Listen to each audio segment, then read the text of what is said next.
Assalamualaikum bosku, welcome to my channel. Sebelum menonton jangan lupa subscribe, nyalakan dulu loncengnya, dan jangan lupa like dan komen. Dan jangan lupa ambil posisi rebahan kalian. Untuk kalian selamat menyaksikan. Tekanan berat tiba-tiba muncul di hati semua anggota kelompok pasukan pemburu iblis cahaya Sang Fajar.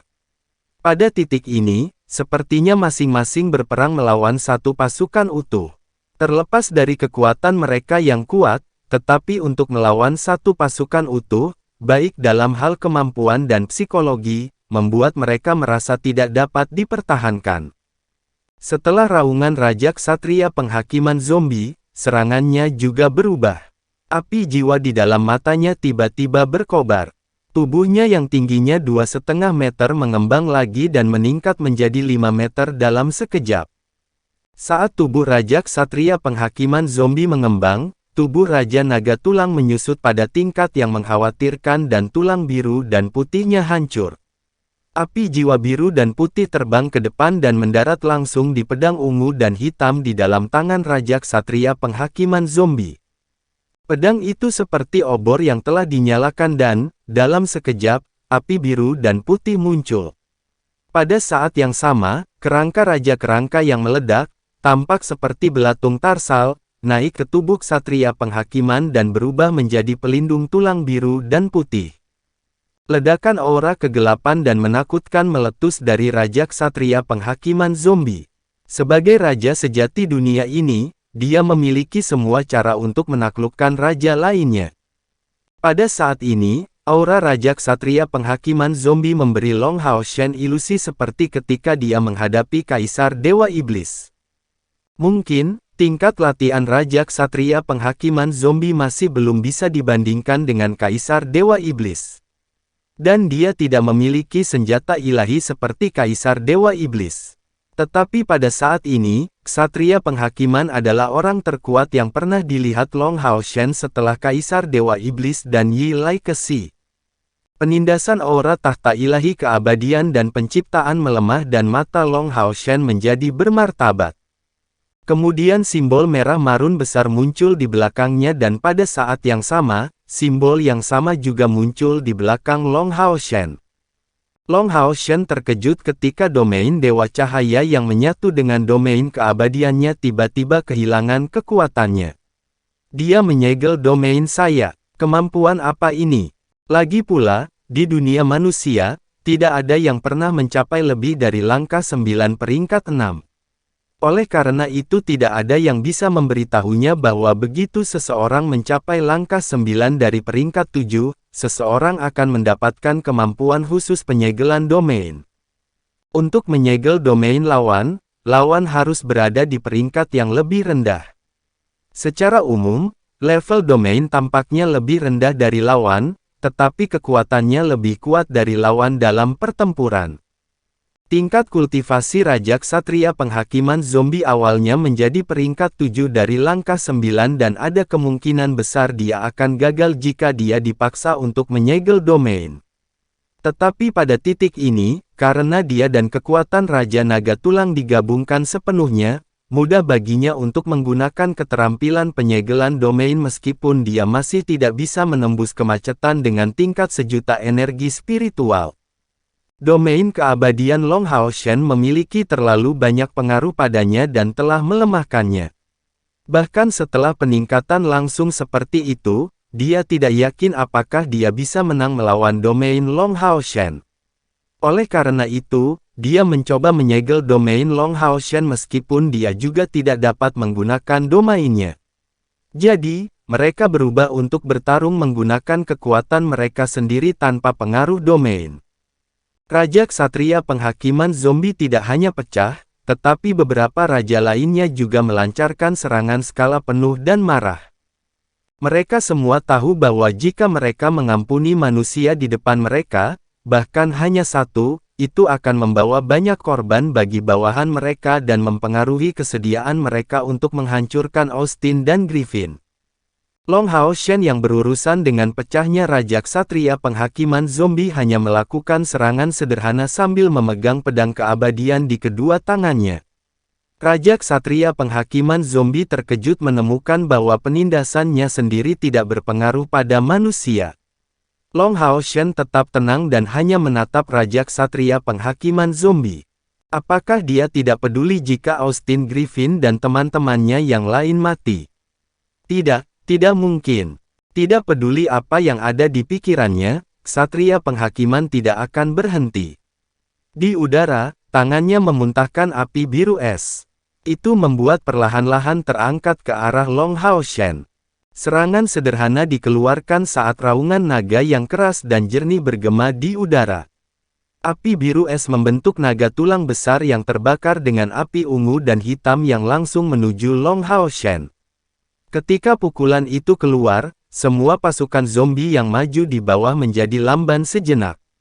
Semua elemen kegelapan di udara sepertinya telah tersedot oleh pukulan itu seperti ruang hampa. Long Hao Shen merasa bahwa semua yang ada di depannya menjadi terdistorsi seperti jurang maut dan langsung menuju ke arahnya. Armor keabadian langsung dipenuhi dengan cahaya ungu dan hitam yang ingin merembes masuk. Dengungan aneh muncul dari dada Long Hao Shen. Permata cermin besar tiba-tiba berubah menjadi putih susu dan kemudian 10.000 cahaya menyembur keluar dari permata itu. Dalam kehampaan, Long Hao Shen berjalan perlahan selangkah demi selangkah saat dia mencoba mengeluarkan pedang keabadian. Saat dia mencoba mengeluarkan pedang keabadiannya, kekuatan spiritual Raja Ksatria Penghakiman Zombie tampaknya melambat. Tidak sampai pedang keabadian diangkat sepenuhnya dan cahaya keabadian menyembur keluar dari dadanya dihirup ke dalam pedang, kepala naga besar menuju Long Hao Shen.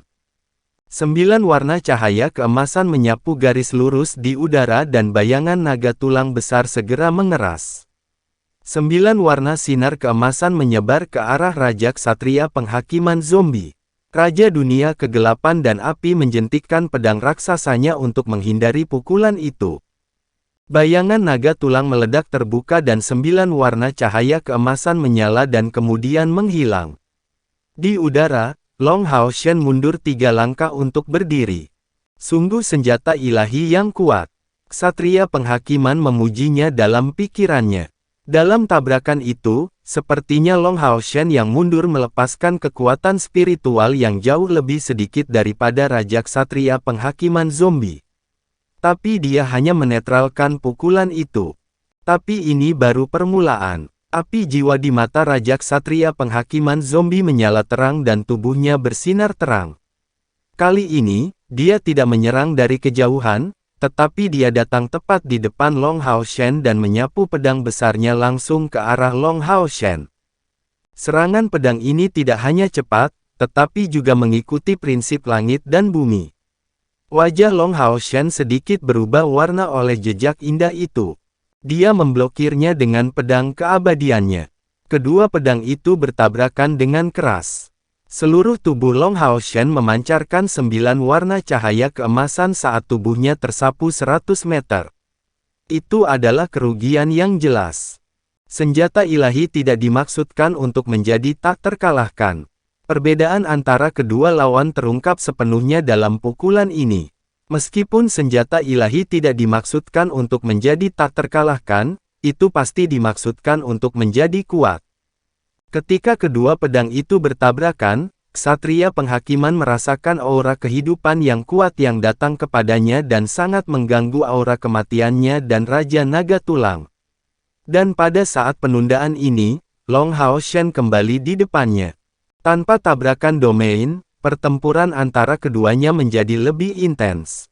Ketika kegelapan berada di puncaknya, ia tidak takut pada cahaya.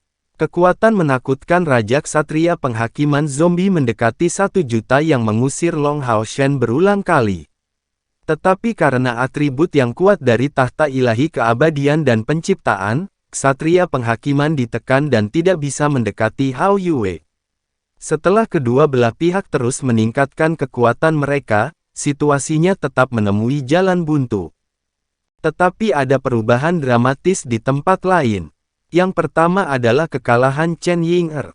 Mengandalkan jiwanya, Chen Ying'er menyebabkan kekacauan di antara pasukan naga tulang dan menyebabkan hilangnya setidaknya 10 Ketukan panggilannya memanfaatkan itu, tetapi serangannya yang berulang tidak berlangsung lama. Hanya setelah keuntungan singkat, Ratu Penyihir juga meletus seperti ksatria penghakiman. Tongkat di tangannya tiba-tiba retak dan 40 atau lebih naga tulang yang tersisa, di udara, mundur. Ratu Penyihir terbang ke depan dan menggumamkan sesuatu dengan telunjuk tongkatnya, dan kemudian 10.000 arus mengalir dari tanah dan menyapu tubuh Ratu Penyihir.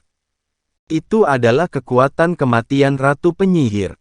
Kekuatan kematian tidak lain adalah kekuatan ribuan jiwa yang mati yang dikombinasikan dengan kekuatan Ratu Penyihir benar-benar menakutkan. Bagaimanapun, medan perang ini adalah tanah air mereka. Tangan Ratu Penyihir berubah menjadi simbol yang rumit saat api jiwa di matanya tiba-tiba berubah menjadi warna putih yang kuat.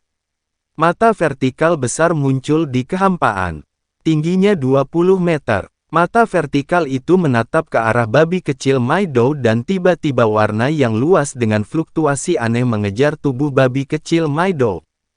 Chen Ying'er tidak bisa menghentikan pukulannya meskipun dia telah mendorong batas-batas domain binatangnya hingga batasnya dan melepaskan semua kekuatan yang baru saja dipulihkan dari tungku cahaya ilahi. Ratu Penyihir tidak memberinya kesempatan ketiga untuk memanggil. Babi kecil Maido yang mencoba melindungi Chen Ying'er agar tidak terluka parah dan jatuh ke lereng bukit tempat Hao Yue berada. Chen Ying'er juga kehilangan sejumlah besar kekuatan dan untuk sementara kehilangan kemampuan untuk bertarung. Sebuah terobosan akhirnya muncul. Ratu Penyihir memimpin pasukan naga tulang langsung menuju pegunungan. Dia ingin Austin Griffin mati di tangannya. Tidak hanya Ratu Penyihir yang masuk dengan terobosan, tetapi Raja Kebencian juga masuk. Setelah dia menyerap kekuatan dari iblis lain, Raja Kebencian memulihkan tubuh besar, dengan beberapa ketidaksesuaian. Kekuatannya juga melemah lebih dari 40%, tetapi dia akhirnya kembali. Dia mengambil kait besinya yang besar saat dia terhuyung-huyung di belakang Ratu Penyihir dan bergegas ke depan. Namun, pada saat yang sama ketika terobosan muncul, seseorang dalam kelompok pemburu iblis Fajar Cahaya, Chai-Er, dan Raja Bayangan terus bertarung satu sama lain. Chai-Er bertahan melawan serangan Raja Bayangan dan dengan kekuatan sabit kematiannya. Meskipun dia tidak bisa menangkap lawan, dia juga tidak menderita kerugian. Raja Bayangan juga tidak berani memberikan terlalu banyak kekuatan karena aura dari sabit kematian sangat menakutkan. Dalam hal sifat, kekuatan pemurnian ini lebih menakutkan daripada cahaya. 10 raja membuat kesepakatan untuk menghancurkan Austin Griffin, tetapi hidup mereka adalah milik mereka sendiri. Dia merasa bahwa begitu api jiwanya bercampur dengan kekuatan pemurnian, itu akan menjadi kerugian besar jika tidak padam. Pada wabah Ratu Penyihir, dia meningkatkan kekuatannya dengan menyerap kekuatan penyihir yang mati dan menyerang Chen Ying'er. Pada saat yang sama, Chai-Er tiba-tiba mengubah taktiknya. Chai-Er mengangkat tangan kirinya dan kilatan cahaya keemasan naik ke udara. Kemudian pagoda 7 lantai besar muncul di kehampaan. Sebuah hisapan besar tiba-tiba datang dari dasar pagoda. Raja Bayangan, yang bertarung dengan Chai-Er, tidak menyangka bahwa Chai-Er akan tiba-tiba mengeluarkan senjata seperti itu. Menara keabadian adalah artefak, meskipun hampir berevolusi menjadi senjata supra-ilahi. Kekuatan Raja Bayangan kuat, tetapi tubuhnya juga bisa menjadi semacam roh kebencian, jadi dia mirip dengan Raja Berduka. Dan menara keabadian ini sebelumnya adalah artefak kuat yang digunakan oleh Yi Lai Kexi untuk menaklukkan roh jiwa yang mati. Meskipun baik Long Hao Shen maupun Chai-Er tidak mewarisi sihir pengendali mayat, Chai-Er memiliki kekuatan menara keabadian yang menakuti semua makhluk zombie. Begitu menara keabadian muncul, Raja Bayangan merasa bahwa api jiwanya kehilangan kendali dan terbakar dengan hebat.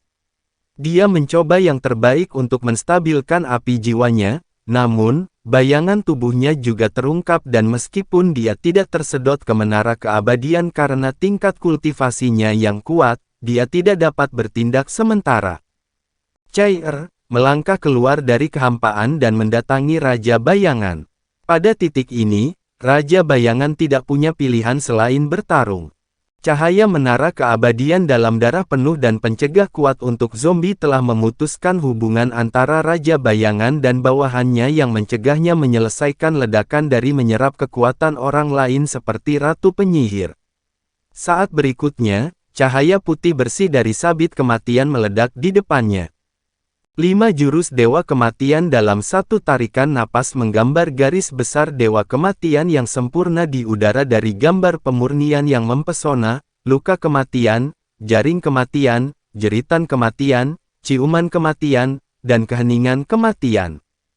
Domain pemurnian juga tiba-tiba menjadi murni dan menyelimuti Raja Bayangan sepenuhnya. Ketika dia memotong tubuh Raja Bayangan, api jiwanya tidak dapat dihindari. Itu langsung tertusuk oleh bilah pemurnian. Jeritan melengking Ratu Penyihir mengejutkan penonton. Dia berhenti bergegas menuju Hao Yue saat dia melihat Raja Bayangan dibersihkan di bawah sabit kematian Chai-er, dengan tidak percaya.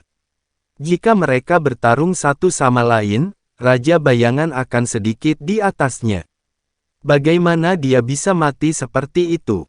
Sabit kematian bahkan bisa memurnikan jiwa Yi Laik Esi, apalagi Raja Bayangan yang kekuatannya di bawah Yi Laik Esi. Dengan memurnikan Raja Bayangan, cahaya pemurnian di tubuhnya menjadi tak tertandingi dan menara keabadian menarik.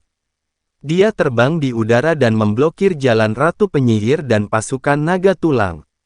Kemudian dia memajukan tangan kirinya perlahan ke depan saat dia memegang sabit kematian di belakang di tangan kanannya. Teratai putih kecil terbang langsung ke Ratu Penyihir. Ratu Penyihir, yang telah menjadi roh dan melihat Raja Bayangan dibersihkan, gemetar ketika dia melihat teratai putih yang tampaknya tidak berbahaya. Dia segera melepaskan teleportasi tanpa ragu-ragu dan menjauh ribuan meter dalam sekejap. Teratai putih yang dilepaskan bukanlah domain teratai yang tumbuh subur tetapi domain pemurnian yang menakutkan. Dan teratai kecil meledak di antara area naga tulang. Potongan teratai putih menyebar dan menginfeksi tubuh naga tulang. Lebih dari 40 naga tulang yang kuat di udara bergetar hebat. Jejak kelopak memadat, meskipun tubuh besar mereka tidak berubah, api di mata mereka perlahan padam. Armor Raja Ksatria Penghakiman Zombie pada Raja Naga Tulang meletuskan api biru es yang membutakan yang membuat Raja Naga Tulang hiruk-pikuk. Meskipun dia memberikan bawahannya kepada Ratu Penyihir, mereka adalah rakyatnya. Pertempuran sebelumnya juga merupakan kerugian besar, tetapi sebagian besar dari mereka yang telah terbunuh dapat pulih perlahan karena makhluk zombie hampir abadi selama api jiwa mereka tidak mati. Namun, serangan teratai dari Chai-er benar-benar berbeda. Raja Naga Tulang jelas merasa bahwa jiwa bawahannya sedang dibersihkan dan mereka benar-benar sekarat. Sebanyak lebih dari 100 api jiwa dan setengahnya dihancurkan oleh pukulan ini, bagaimana mungkin dia masih tetap tenang? Raja Ksatria Penghakiman Zombie juga menyadari betapa seriusnya masalah itu. Ketika Raja Naga Tulang meledak, dia mengangkat pedangnya tinggi-tinggi di tangannya dan badai ungu dan hitam bercampur dengan biru es meledak darinya. Namun, bagaimana Long Hao Shen bisa membiarkannya berhasil? Itu adalah kekasihnya di sana. Lawanmu adalah aku, kata Long Hao Shen dengan tenang tetapi sepertinya itu adalah putusan untuk pasukan naga tulang. Kemudian, dari 3 bola cahaya yang mengelilingi armor keabadian, bola hijau tiba-tiba bersinar dan bergabung menjadi pedang keabadian. Bersiaplah untuk pedangku. Untuk sesaat, Raja Ksatria Penghakiman Zombie merasa bahwa segala sesuatu di sekitarnya tiba-tiba berubah dan semua kegelapan dan api telah lenyap. Apa yang disajikan di depannya adalah dunia keindahan alam. Pohon-pohon tinggi dan tumbuh-tumbuhan ada di mana-mana, dan aroma bunga yang samar bercampur dengan gemerisik lembut tanah dan tanaman. Matahari bersinar di bumi, dan aura hangat dengan lembut menyapu masuk. Ksatria Penghakiman terkejut, dan begitu pula Raja Naga Tulang. Mereka tidak dilahirkan mati. Melihat pemandangan yang penuh dengan alam ini, jiwa mereka bergetar hebat. Niat kuat mereka untuk bertarung hilang setengahnya. Namun, saat berikutnya mereka ditarik kembali ke kenyataan. Krisis kehidupan membangkitkan mereka dari ilusi mereka. Rasa sakit yang hebat membuat jiwa mereka mendidih.